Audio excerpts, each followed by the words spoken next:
Good morning, folks. I just wanted to get on here and talk a little bit about the reading yesterday. It was from Melanie Beattie's Journey to the Heart. The title for yesterday's date was Let Love Be. And it says, no matter how much you scream or yell, you'll never get that flower to unblossom. It takes time for that flower to grow, right? So I then realized a lot of what I thought was love was really just codependency, and manipulation on my part and the other person's part. And this visual came to my head the other day, right? And I feel like this is why a lot of marriages do fall eventually apart, because we are distracted by the outside outcome of the world and what we think we should or how we should be living, right? We're living up to these white picket fence standards, the all American dream family, and it's not realistic, right? That's the movies. So, anyways, this visual came to my head. So you have two people, right, in a relationship. This space here needs to be nurtured like a baby, constantly cared for, right? Sometimes we get too clingy in our relations because we love this. We just keep gravitating and gravitating. And then so once we keep gravitating and we don't hold that distance, that space, a lot of respect will then be lost, right? Because now you're becoming intertwined with that person. So then you just start to deal with them. You start to know them. You start to know them too well, right? And then one, it becomes boring. You fall into a pattern, and we just on repeat. You fight, you argue, nobody's heard. There's no respect. There's a lot of manipulation here when you're connected like this and intertwined so much. And there's a lot of resentment as well, right? And then eventually, what happens is over time, now you start to separate. But the thing is, in the inside of the palms is like where the love, you're holding that space for each other. Now over time, right, we start to separate, let's say, and now we're facing outwards again. So it's I feel like fear is driven by that.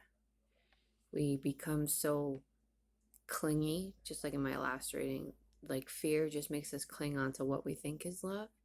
Then eventually we become frustrated with the other person. We think it's the other person. So now we'll outsource and look for somebody else. So that's why it's important to keep space between the two. And when you feel that clinginess and you want to just be engulfed and like in that person's presence, just loved all the time, you need to do your inventory. You need to sit down and ask, why do I feel this need to be loved right now by my spouse, like excessively? Why am I being needy? Why am I being wanting to be engulfed in their love and their presence, right? That means that something is ultimately missing within you. So you're excessively seeking it in the other person. Um, and not until you actually do the work to understand that excessive, I just want love and to be held, it's a craving you have that will bring you way too close. You'll cross that boundary, and then all of a sudden, because you never worked on yourself, that person becomes your everything. And then all of a sudden, you're not, what they're doing for you or what they did for you in the beginning when you guys came together is no longer working for you. So now you guys grow apart and now we're away from each other, right?